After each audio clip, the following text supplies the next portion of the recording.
फॉरसन राजा ने गलती की। बीरबल ने खेल पलट दिया। एक हास्य, तर्क और समझदारी से भरी कहानी जो बताती है कि एक गलती से कितना कुछ बदल सकता है अगर बीरबल जैसा सलाहकार साथ हो। अध्याय 1। दरबार में नई योजना। मुगल सम्राट अकबर को प्रजा की भलाई की हमेशा चिंता रहती थी, लेकिन कभी कभी वे जल्दबाजी में निर्णय ले लेते थे। एक दिन दरबार में उन्होंने घोषणा की, हम राज्य में एक नया नियम लागू कर रहे हैं। हर नागरिक को महीने के अंत में समझदारी कर देना होगा। यह कर इस बात पर निर्भर करता था कि व्यक्ति ने महीने भर में कितने समझदारी भरे काम किए। अगर कोई मूर्खतापूर्ण निर्णय करता तो उससे दोगुना कर वसूला जाता। दरबार में सन्नाटा छा गया। बीरबल कुछ बोले नहीं, बस मुस्कुरा दिए। अरबन असलान। राजा बोले, बीरबल, यह कर समझदारी फैलाएगा, मूर्खताएं कम होंगी। अरदरुन। बीरबल ने विनम्रता से कहा, जहां निर्णय में जल्दबाजी हो वहां समझदारी कर नहीं, गलती कर लगना चाहिए। अकबर मुस्कुराए, लेकिन मानने को तैयार नहीं थे। अलान। अध्याय 2।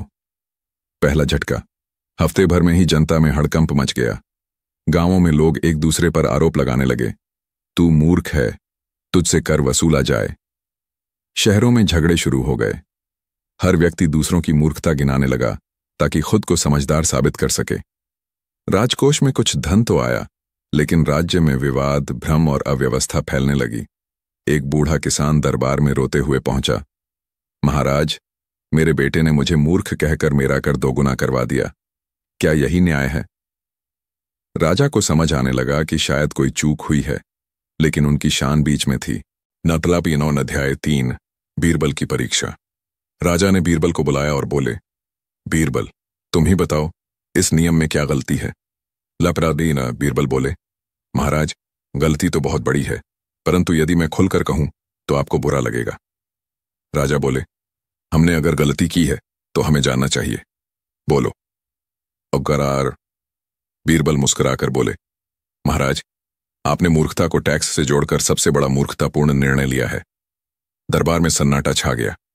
राजा का चेहरा लाल हो गया, लेकिन उन्होंने खुद को संयमित रखा।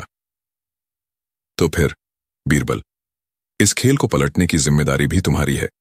अगर तुम साबित कर दो कि यह नियम वाकई मूर्खतापूर्ण है तो मैं इसे रद्द करूंगा।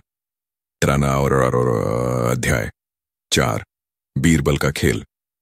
बीरबल ने 3 दिन की मोहलत मांगी और फिर पूरे राज्य में 3 विशेष मूर्खता शिविर आयोजित करवाए। 1।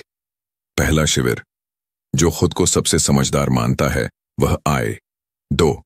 दूसरा शिविर, जो दूसरों को मूर्ख साबित करना चाहता है वह आए। 3। तीसरा शिविर, जो कर से बचना चाहता है वह आए। तीनों शिविरों में हजारों लोग पहुंचे। पहला शिविर लड़ाई का अखाड़ा बन गया, दूसरा तर्कों की जंग और तीसरा चालाकियों की बस्ती। हर बार बीरबल ने सारी घटनाओं का लेखा जोखा दरबार में पेश किया और कहा, महाराज, समझदारी को आंकना असंभव है और मूर्खता तो वह आईना है जिसमें हर कोई दूसरों का चेहरा देखता है। ननराज। अध्याय 5। राजा की समझदारी जागी। अकबर अब समझ चुके थे कि एक अच्छे विचार की भी समय, स्थिति और व्यवहारिकता के बिना कोई कीमत नहीं। उन्होंने जनता से माफी मांगी और नियम रद्द किया। बीरबल की प्रशंसा की और दरबार में ऐलान किया, हमने एक गलती की थी, लेकिन बीरबल ने हमें आईना दिखाया। इस राज्य में गलती को मानना भी समझदारी है। नादिला। अध्याय 6। लेकिन बीरबल यहीं नहीं रुके। बीरबल ने इस पूरे घटनाक्रम को अवसर की तरह लिया और राज्य में एक नई योजना शुरू करवाई। समझदारी विद्यालय, जहां नागरिकों को तर्क, संवाद और सहनशीलता की शिक्षा दी जाती। राजा ने बीरबल को इसका प्रधान नियुक्त किया और कुछ महीनों में ही राज्य में विवाद कम, विचार अधिक होने लगे। नरेंद्र।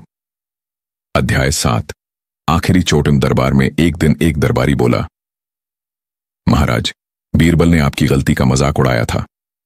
बीरबल तुरंत बोले, मैंने मजाक नहीं उड़ाया था, मैंने सिर्फ वो बताया जो जनता पहले ही महसूस कर चुकी थी।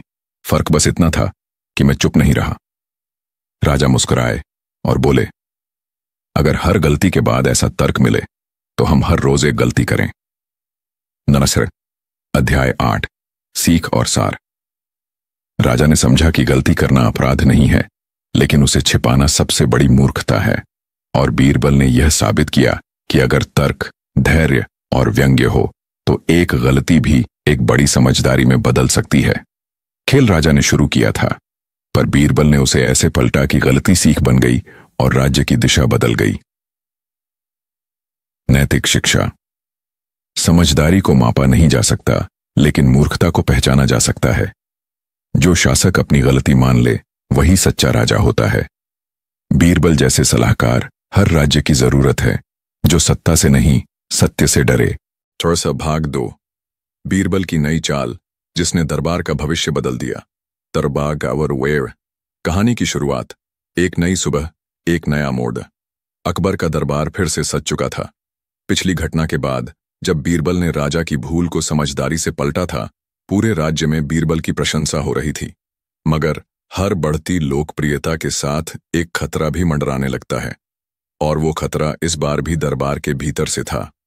राजा अकबर ने बीरबल को सबके सामने गले लगाया था और उसे राज्य का सबसे चतुर सलाहकार घोषित कर दिया था। लेकिन कुछ दरबारी इस सम्मान से जल गए थे। वे चाहते थे कि बीरबल को नीचा दिखाया जाए और दरबार से हटाया जाए। गड़बड़। तो जलते दरबारी और एक नई साजिश योजना राजा के खास मंत्री बदरुद्दीन ने अन्य दरबारियों के साथ मिलकर एक योजना बनाई। अगर हम बीरबल को किसी गलती में फंसा दें तो उसकी साख खत्म हो जाएगी, बदरुद्दीन ने कहा। साजिश यह थी कि बीरबल को एक ऐसे काम पर लगाया जाए जिसमें असंभव जैसी स्थिति हो, और फिर उसी काम में विफल होने पर उसे राजा के सामने शर्मिंदा किया जाए। बदरुद्दीन ने राजा से कहा, जहां पनाह, क्यों ना हम बीरबल को देश के सबसे भ्रष्ट गांव की जिम्मेदारी दें और देखें कि क्या उसकी समझदारी वहां काम आती है। राजा ने उत्साह में कहा, बिल्कुल, अगर बीरबल वाकई उतना ही समझदार है तो यह भी कर दिखाएगा। नौवां 3। बीरबल की अगली चुनौती, धोखापुर गांव। बीरबल को एक गांव भेजा गया जिसका नाम था धोखापुर डोपाली।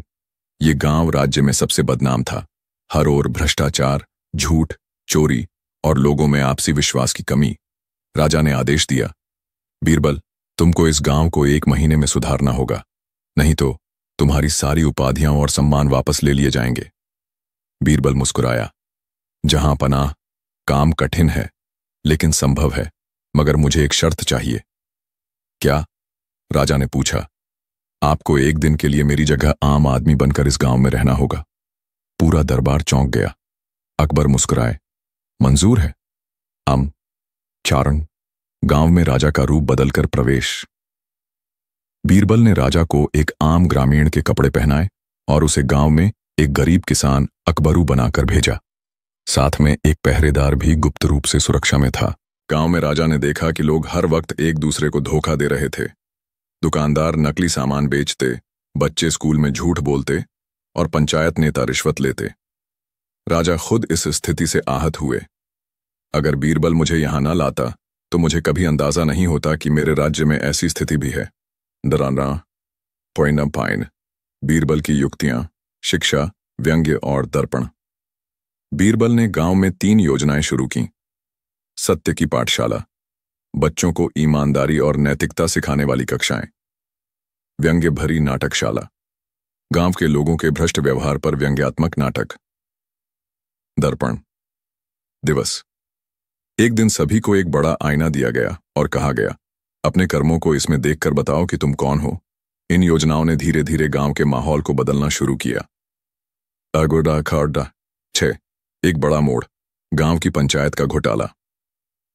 गांव के प्रधान लल्लू प्रसाद बीरबल के खिलाफ साजिश करने लगे। उन्होंने बीरबल पर झूठा आरोप लगाया कि वह गांव के पैसों का दुरुपयोग कर रहा है।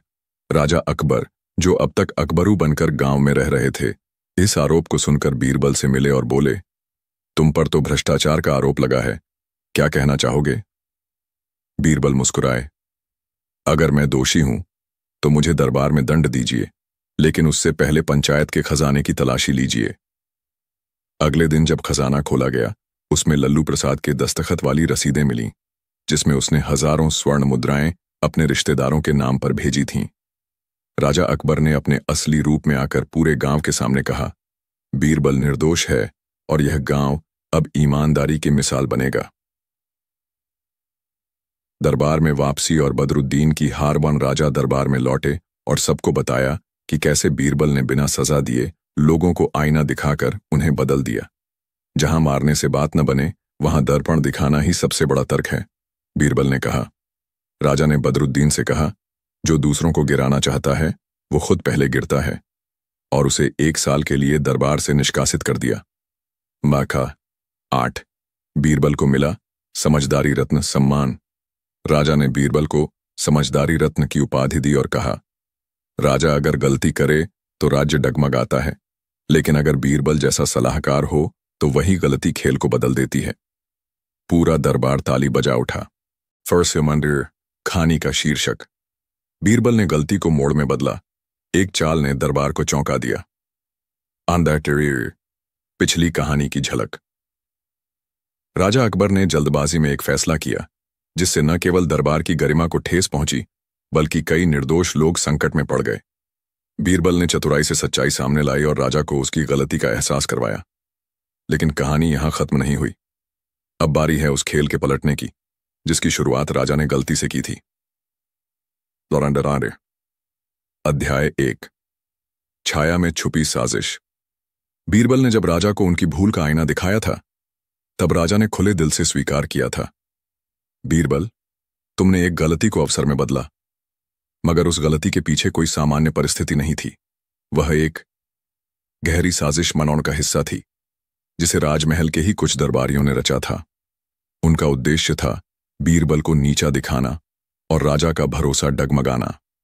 दरबार में एक नाम सबसे अधिक मुखर था, मंत्री अमरसेन, जो वर्षों से राजा की निकटता खो चुका था और अब बीरबल से ईर्ष्यालु था। जब राजा ने पहले फैसला जल्दबाजी में लिया था तब अमरसेन ने ही बीज बोया था।